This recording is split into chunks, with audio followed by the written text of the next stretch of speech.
What if an ancient prophecy written over 100 years ago were about to be fulfilled, before our very eyes? What if, the most critical moment in the history of the Seventh-day Adventist Church did not begin with persecution from outside, but with an internal decision? With an election? With the rise of a new leader? We are living in solemn times. With each leadership cycle, the history of the Church moves forward. But something about this transition carries a different weight. As the world trembles in the face of wars, moral crises, and religious clashes, the Church also enters a new cycle. A new name, a new face. But perhaps, and only perhaps, the fulfillment of an ancient warning. An inspired text from Ellen White says that men of responsibility are not acting in accordance with the truth. She wrote this in a prophetic context. In a time of shaking, of deception, of trial. Are we approaching that time? Is the election of the new president of the IASD just an administrative change? Or could it be the silent beginning of a spiritual movement of separation? Today, you will understand why this choice is not only strategic, it is prophetic. And why the new leader may be a key player in the last great test the Church will face. In July 2025, during the General Conference session, a new name was chosen to lead the Seventh-day Adventist Church worldwide. Pastor Urton C. Kohler. Brazilian. Experienced. Known for his direct, strategic, and missionary style. Before assuming the presidency, he served as Executive Secretary of the General Conference, the second highest position in the Church's global structure.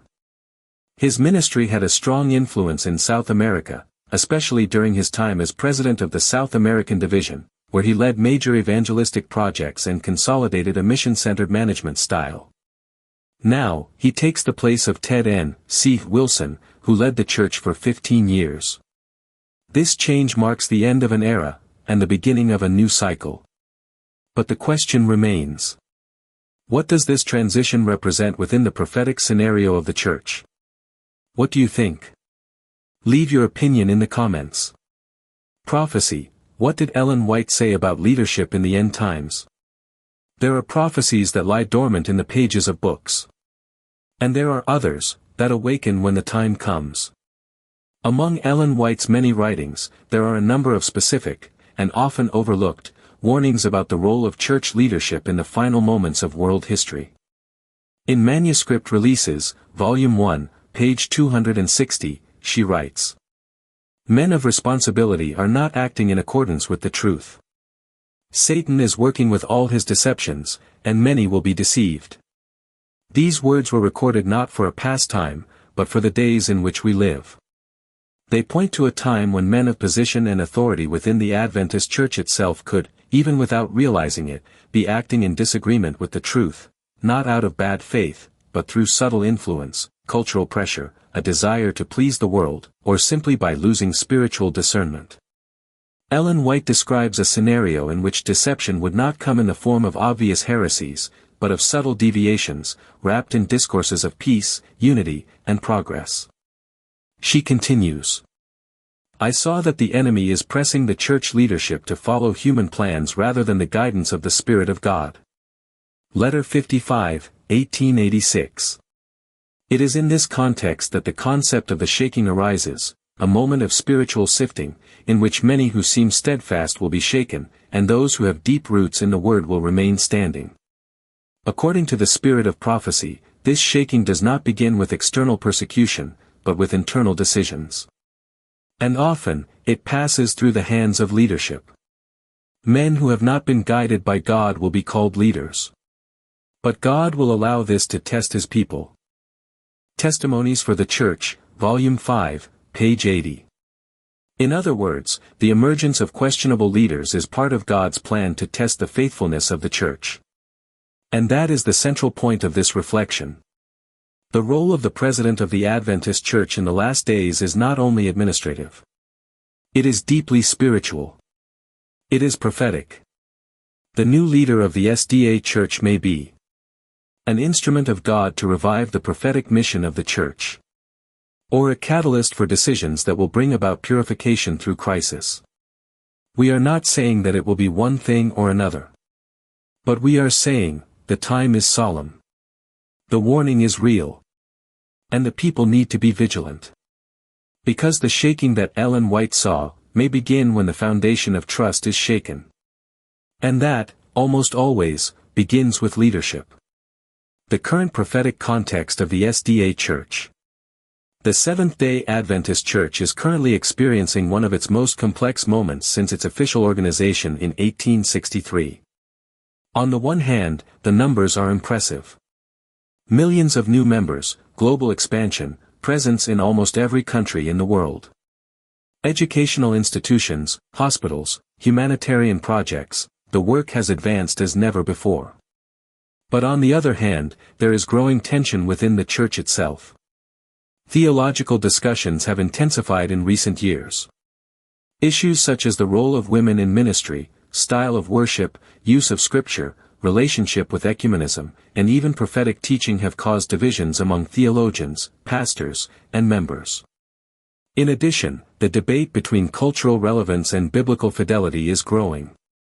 Some call for a more inclusive church, more adapted to the modern world. Others plead for a return to, "Thus saith the Lord," without compromise. In the midst of this scenario, leaders need to make decisions. And that is exactly where the scenario described by Ellen White begins to take shape. She warned that in the last days, the church would face a moral, spiritual, and doctrinal test. And that this test would often come through official guidelines, administrative votes, and positions taken by world leadership. Today, there is a spiritual climate that fits perfectly with what she described as the time of trial. A time when faithfulness will not be measured by fine words, but by practical decisions in the face of spiritual conflicts. This is the scenario in which the new president takes office. A minefield of tensions, where every step can confirm the truth, or precipitate a crisis. The new leader and the prophetic role of his administration. The election of Pastor Urton C. Kohler as the new president of the Seventh-day Adventist Church was not just a strategic or geographical move. It carries symbolic weight. And perhaps prophetic weight. A leader from South America, a region marked by missionary growth, evangelistic fervor, and strong doctrinal conservatism, now takes on the responsibility of leading the global church amid unprecedented challenges. But what does this change represent? On the one hand, many see hope. A man who knows the mission field, who has experienced the challenges at the grassroots level, and who can bring balance in difficult times. On the other hand, there are those who see a time of trial. Because leadership in times of calm is one thing. Leadership in prophetic times is something else entirely. The new president will be pressured by different factions within the church. On one side, leaders, institutions, and segments that call for greater openness, more dialogue with other religions, more focus on social issues, and less on prophecy. On the other, members and pastors who call for doctrinal firmness, prophetic faithfulness, and a return to the simplicity of the original message. How will he respond? This is where the prophetic role of his administration comes in. It is not just about what he will do, but what God will allow to happen under his leadership to test his people. Perhaps, as in times past, God is presenting the church with a scenario that will reveal where the faithful are. Pastor Kohler could be an instrument of revival, if he leads the church back to its prophetic foundations. Or shaking, if his decisions, however well-intentioned, test the faithfulness of the remnant. And it is not about judging the man, but understanding the times. Because when God allows certain leaders, he is also leading the history of salvation. And the question that remains is, are we prepared for what this new phase may reveal? 3 possible signs of prophetic fulfillment. If, in fact, we are entering a prophetic phase marked by shaking and testing, how can we recognize the signs? Ellen White stated that, the final events will be rapid, Testimonies for the Church, Volume 9, page 11, and that many of these events will be initiated within the structure of the church itself. Here are 3 possible signs that may indicate that we are living in the beginning of this prophetic scenario. First sign, change in the official language of the church. In recent years, a trend has been noticeable in some speeches and official documents. A more diplomatic vocabulary, less direct on topics such as judgment, apostasy, the second coming, and prophecy. If the new leadership reinforces this change in language, prioritizing topics such as inclusion, social welfare, and human development, without the prophetic emphasis that has always marked the Adventist identity, this could be a clear sign of spiritual transition. Language shapes thought. And when the focus changes, the mission also changes. Second sign, silencing of conservative voices. Another worrying sign would be the removal or marginalization of leaders, pastors, and theologians faithful to the Church's historical message. If those who firmly defend the present truth begin to be labeled as radicals, extremists, or outdated, this may indicate that the shaking has already begun in a subtle way, through internal policies and administrative decisions. Ellen White warned that the faithful would be seen as obstacles to progress, and that, in many cases, they would be rejected first by the Church itself, even before external persecution arrived. Third sign, rapprochement with other religious groups in the name of mission. Respectful cooperation with other denominations has always existed in areas such as health and education. But the danger lies when this rapprochement begins to undermine the uniqueness of the Adventist message. If under the new leadership there is greater openness to ecumenism, with active participation in interfaith events, softening of prophetic messages, and a search for unity at any cost, this may be another indication that we are approaching the scenario Ellen White called, alliance with the world. She wrote, "When the Church unites with the world, it becomes a force against Christ." Review and Herald, 1891. These signs are not judgments. But they are warnings. And if we begin to see them emerging, one by one, God's people need to be awake, vigilant, and grounded in the Word. Because the time of shaking will not be announced by headlines, but by decisions made quietly, from within. The little flock and final faithfulness. Ellen White wrote, "We must not look to men, nor trust in human beings. We must look to Jesus, the author and finisher of our faith." Evangelistic Workers, page 417. In the most critical moments of Israel's history, it was always a remnant that remained faithful. Men and women who did not bow to social, religious, or institutional pressure. It will be no different with the Adventist Church. The Bible and the spirit of prophecy make it clear, there will be a time of trial, and many who today seem steadfast will not withstand the pressure. But there will be a group. A small flock. They will not be the most popular, nor the most applauded. But they will be the most loyal. They will love truth more than comfort. Fidelity more than acceptance. More God's will than the approval of human leaders. And yes, many of these faithful will be tested precisely by the decisions of church leadership. Ellen White declares, "The shaking of the church will be caused by the introduction of false theory."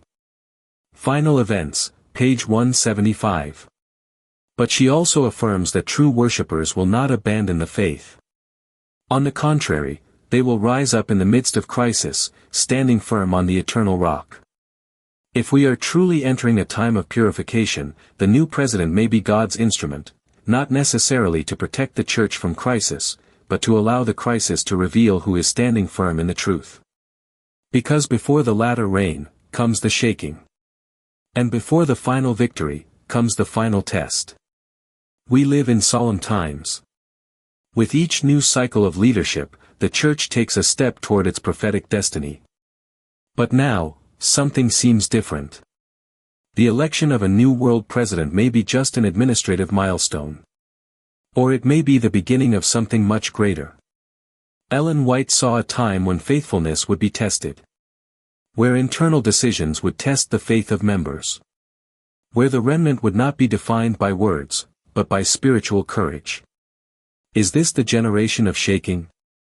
Are we seeing, before our very eyes, the silent fulfillment of forgotten warnings?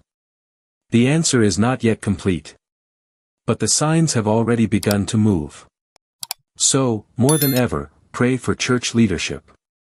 Pray for the new president. But above all, stand firm on the word. Don't follow men. Follow the Lamb. And now I want to know your opinion. Do you believe this prophecy can be fulfilled in our day? Do you think we are already seeing these signs? Leave your comment below. I read them all. And if this video spoke to your heart, don't leave without liking it, subscribing to the channel, and activating the bell so you don't miss the next content. And if this video spoke to your heart, don't leave without liking it, subscribing to the channel, and activating the bell so you don't miss out on future content. And if you want to support this ministry, you can also make a donation through Super Chat. This helps us to continue bringing serious, biblical messages committed to the truth. May God bless you. And may He find us faithful, until the end.